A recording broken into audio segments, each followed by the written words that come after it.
Chernoff-Hoeffding bound. We saw that already.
Okay, so that's one result. We looked at it in the last class, and you saw how we used it to manage to bound the regret of UCB, right. So we will be looking at yet another class of bandit algorithms today, right. So the PAC bandits, and we will be using the Chernoff-Hoeffding bound again to bound a slightly different quantity, but nevertheless of interest.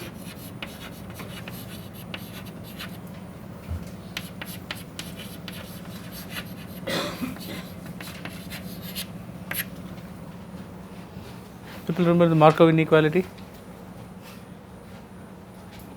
Elect people who did probability theory. One form of writing it is this, which is what we will need.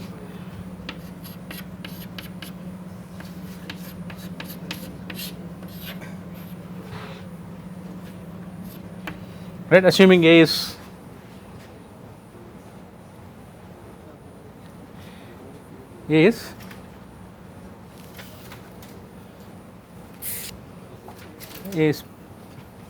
positive, the expected, so the x support is in the positive range. I mean whatever makes appropriate sense for you to make sure that this is a probability, right. Next thing we will use is the union bound.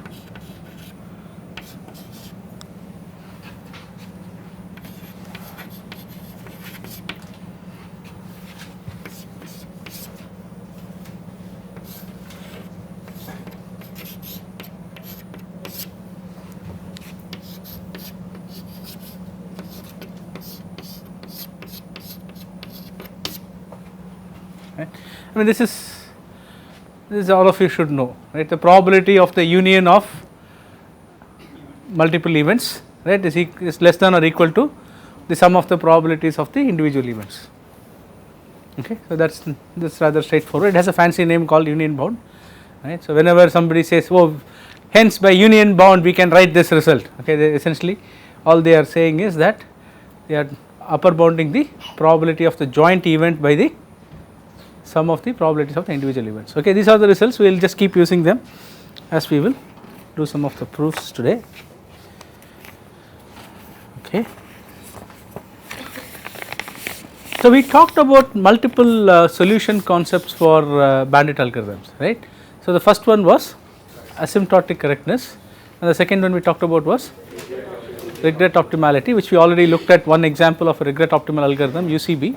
Or UCB1 more correctly, even though popularly when people say UCB they refer to UCB1, right. And then what is the third one? PAC optimality, right, which was the probably approximately correct thing, where you are trying to bound with some probability, right, that I mean you are close enough to the true solution, right. So that is essentially the guarantee that we want to give, right. So what we will look at today are for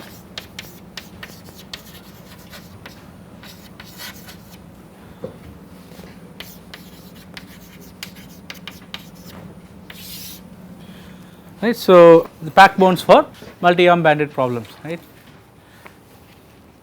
So, I will start off with a very simple algorithm, okay. Start off with a very simple algorithm, right. This is just to get you started, right. It is not a true algorithm that you have to use, and this is just to get you started. So, I have an input which is I will give you an epsilon and a delta, and what I am asking for is a guarantee that at the end of this algorithm, okay, the arm that I return to you will be epsilon close to the optimal arm with probability 1 minus delta, right, with a very high probability. If when this algorithm finishes running with a very high probability, I will give you an arm which is epsilon close to the true arm. The payoff of the arm that I give you will be epsilon close to the true arm. So, if you remember the PAC guarantee that we wrote, right. So, most PAC style algorithms essentially take this epsilon and delta as inputs, right, and they determine some parameters of the algorithms based on this epsilon and delta, okay.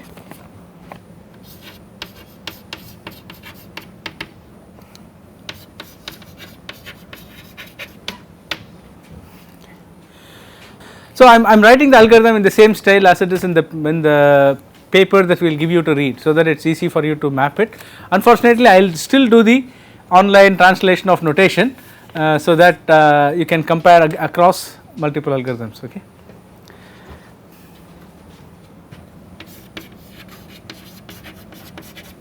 And this paper is way better written than the UCB paper.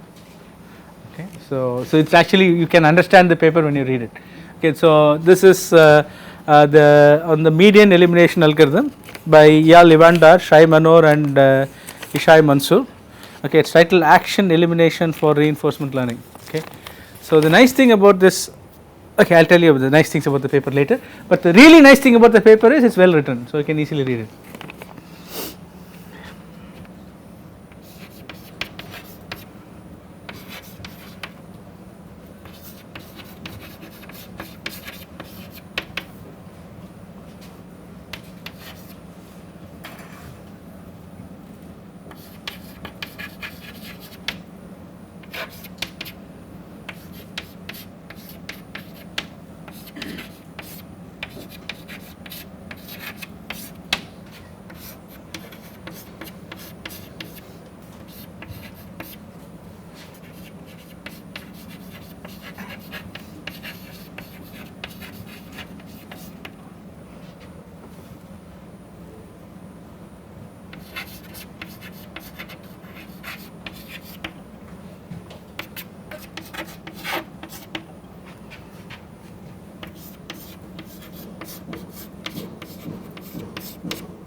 Very simple algorithm, right. Algorithm is a very simple algorithm. Huh? What's n in the log? Where? What's L inside the log? N is the number of arms, right. So, what did I say? I changed it to K, right. Sorry, yeah, right. So, last lecture I changed it to K, yeah, right. It is a very simple algorithm. All I am saying is take each arm, sample it some number of times, okay. So, you can think about it, right. This will work.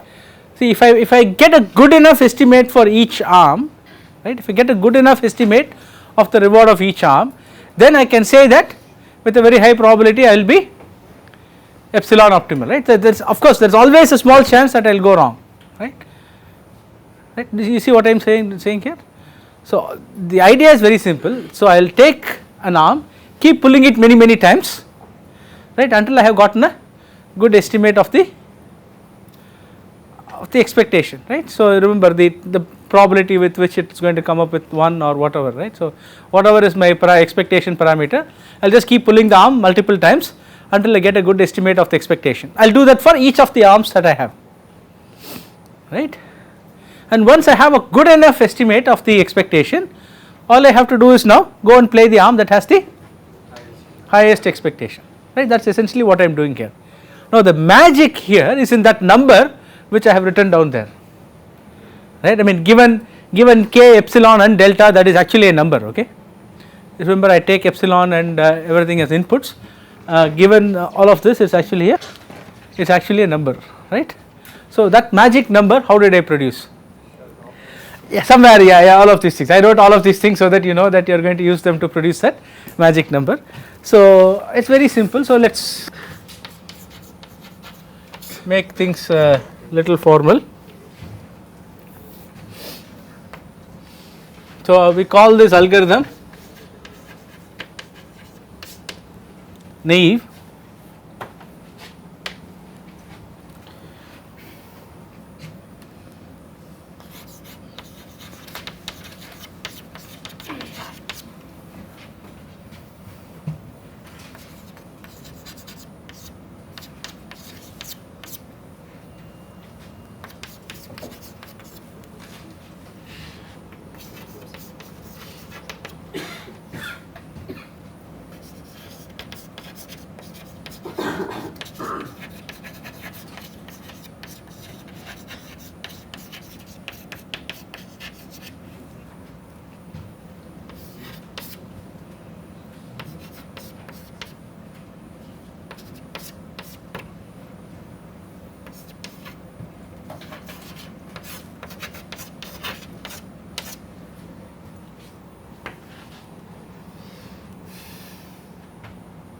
So the algorithm naive, which takes as input epsilon delta, is an epsilon delta PAC algorithm. You remember what is epsilon delta PAC? We defined it in the earlier lecture, right. Epsilon delta PAC gives you that whatever guarantees you were talking about, right. Epsilon delta PAC algorithm with arm sample complexity, with essentially number of times you pull the arms, given by order of n by epsilon squared into log n by delta, right. So this part is obvious, right. I pull each arm 1 by epsilon squared times ln k by delta, right. So for n arms I have to do that n times, so my overall sample complexity is this, okay. So the interesting part now is to show that it is actually epsilon delta PAC. Is the other n k as well? What is k? Was it? Is the other n k as well? Obviously.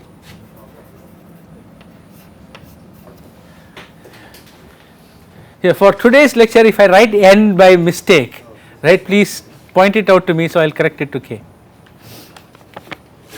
right. Okay. So how do we prove it? Well, the sample complexity part is obvious, we do not have to prove that, we just have to prove the epsilon delta PAC. So for that we will assume that let A prime be an arm such that, how did we do this, Q star A prime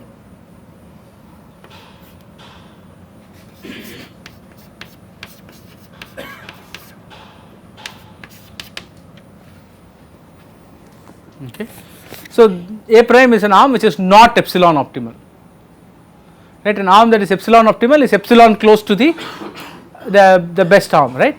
So Q star A star is the reward corresponding to the best arm, we know that, right. So I am saying that I will pick an arm A prime such that it is at least epsilon away from Q star A star, right. So the Q star of A prime is at least epsilon away from Q star A star, right. So that means it's a bad arm, right. So arms that are more than I mean they are epsilon close to the true arm, I do not care, right. If I select them, I am happy because my guarantee is satisfied. So I really have to worry about making a mistake, which in this case is selecting a arm that is more than epsilon away from the true reward, the true optimal, okay. So basically we are looking at the event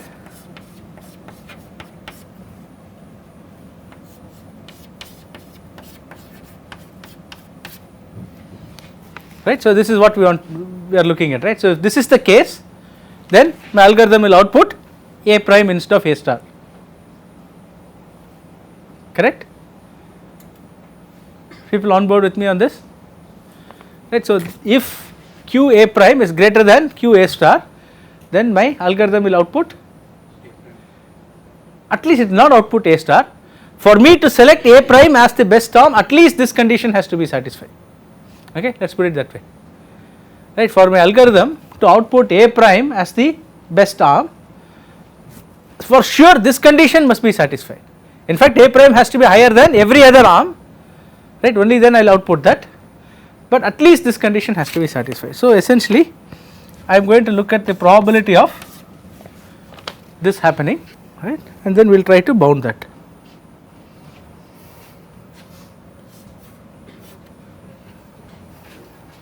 Right.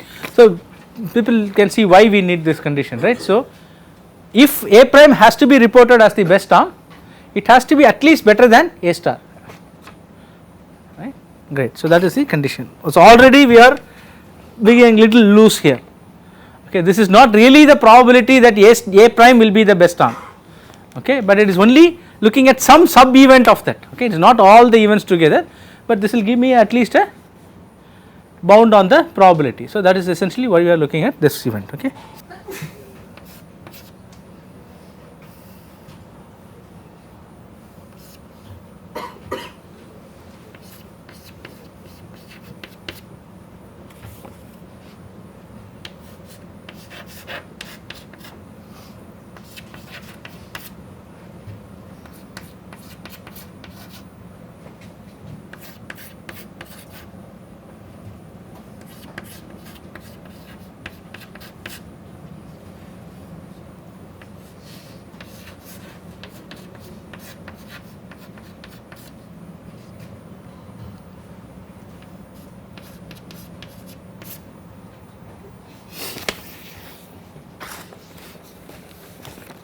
Right. So, what is happening here? Let us say that is my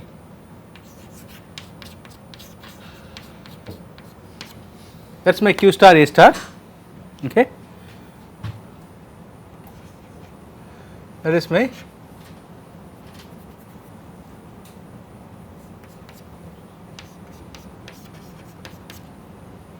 right, and this gap is at least, this gap is at least epsilon, okay. So, this is the setup that we have now, right. So, and I am making some estimate of Q star A prime, which is Q A prime, right, and I am making some estimate of Q star A star, which is Q A star. So, the condition I am asking is that Q prime A prime should be higher than, I mean Q A prime should be higher than Q A star, right. So, essentially I am saying that I should have Q A prime here, Q A star somewhere lower, right. So, this is the case I am looking at, right. So, this automatically means that either Q A prime has to be more than epsilon by 2 from Q star A prime, right, it should be at least epsilon by more than epsilon by 2 above, or Q A star should be epsilon by 2 below Q star A star, right. If they are exactly epsilon by 2, they will be equal, I mean they will not be one above the other, right. So, if one is epsilon by 2 below, other is epsilon by 2 above. So, you can think of cases where this is actually here, right. So, this could be here, in which case Q star A star, I mean Q of A star has to be even below, right, it will be more than epsilon away, forget about epsilon by 2, right. So, likewise for cases where you are overestimating Q A star, then this will also have to be higher than that, in which case again it will be more than epsilon away, right. So, the interesting case is when it is in between the two, right, then it has to, at least one of them has to be epsilon by 2 away from the true estimate, right, either as an overestimate or as an underestimate, right. Is it clear? So, why I wrote this down, right. So, one of these two events has to be satisfied.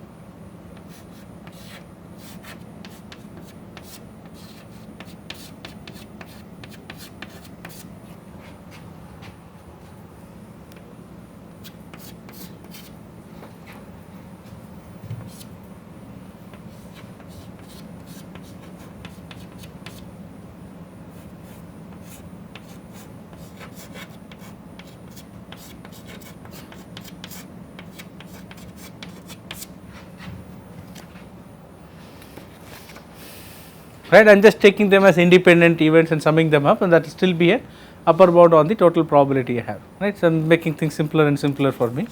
And now what happens here? It kind of in the Chernoff space, right. So, I can apply Chernoff bound here. So, what would be the case here? E power minus 2 epsilon squared by 4 into L. Yeah. So, let us do that. So, this will be less than or equal to E power minus 2 epsilon squared by 4 into L. What about the other term?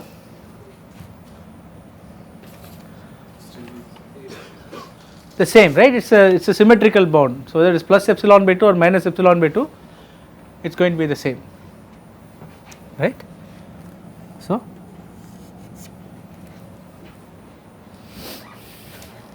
is it clear?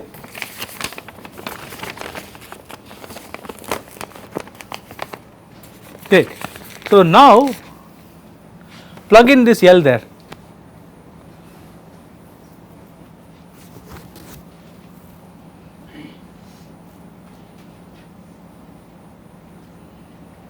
So, what do you get?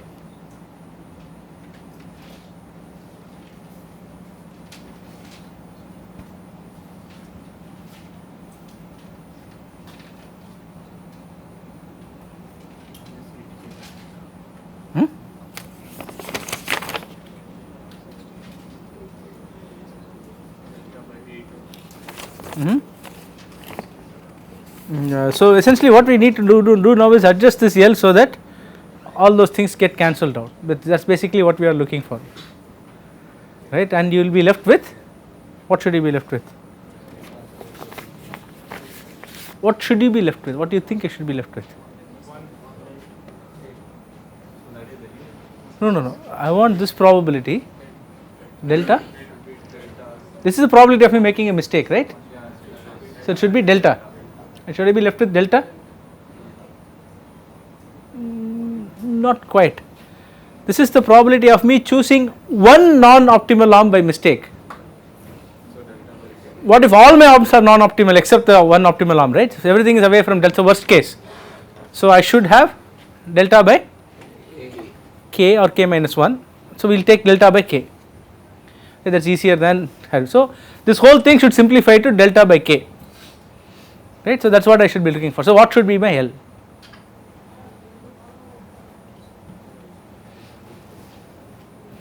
Right. So, if I plug this in, what will I get? So, the 4 by epsilon squared will go. So, I will get 2 ln 2k by delta. That is not quite right, right?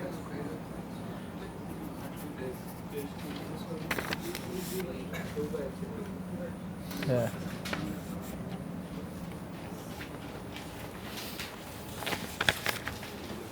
And what do I get then?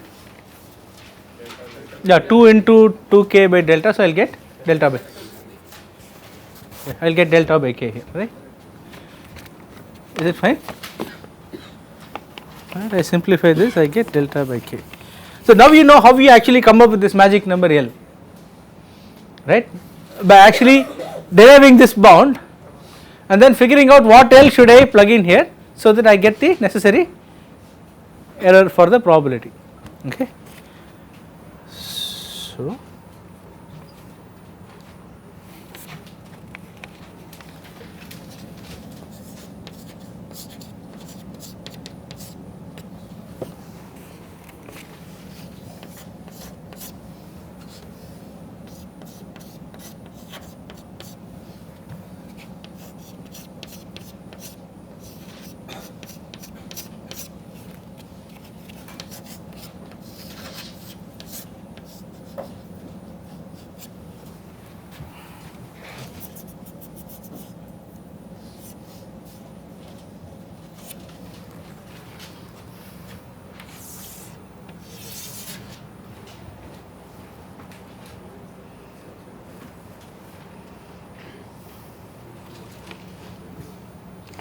So that is just for one A prime.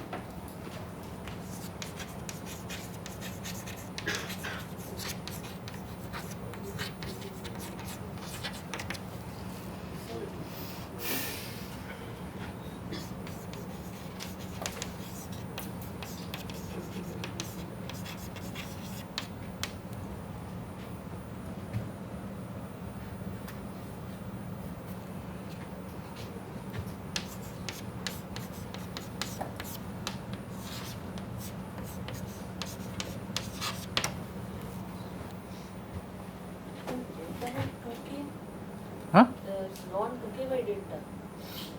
Bound? There is a 2 outside, right?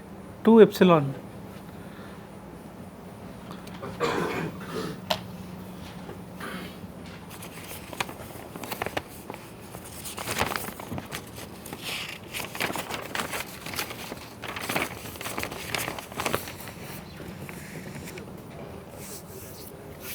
Okay. So this is clear, right? This is a naive algorithm. The analysis also is pretty simple, pretty straightforward. Right? So all of you are happy with this, right? Right. So if I give you an algorithm with a slightly different way of selecting actions, you can all derive the complex, the L that is required, basically. Great. It turns out that, so we have produced this complexity here, right? It turns out that it is almost impossible to get rid of this 1 by epsilon squared, right, and log 1 by delta. Right. So when I try to come up with another PAC algorithm, right, I want to, you remember what I said about PAC analysis. So I will give you an epsilon delta, and now the interesting part is telling me how you can achieve this epsilon delta with as few samples as possible, correct. So in this case I am telling you that this is the sample complexity, right, and k figures in 2 places. You have a k by epsilon squared and log k by delta, right. It turns out that this 1 by epsilon squared and log of 1 by delta is very hard to get rid of, right. But then people have come up with and can you get rid of this k?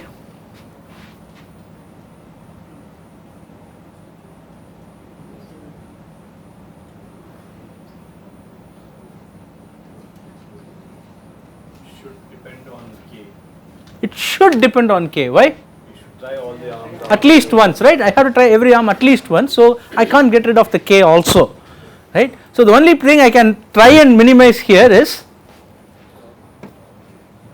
well, I can try and get rid of this k, right? So I can try to get rid of the log k dependency, right, and then have k by epsilon squared log 1 by delta. Roughly I can try to move in that direction, and once I reach there I will probably be left with trying to get rid of this 2 here, right, and try to make the 2 into 3 by 2 or 1.77 or something like that. So you know how these things proceed, right. So you can try to optimize the constants, but more or less this 1 by epsilon squared and log 1 by delta is something that you will have to live with, okay.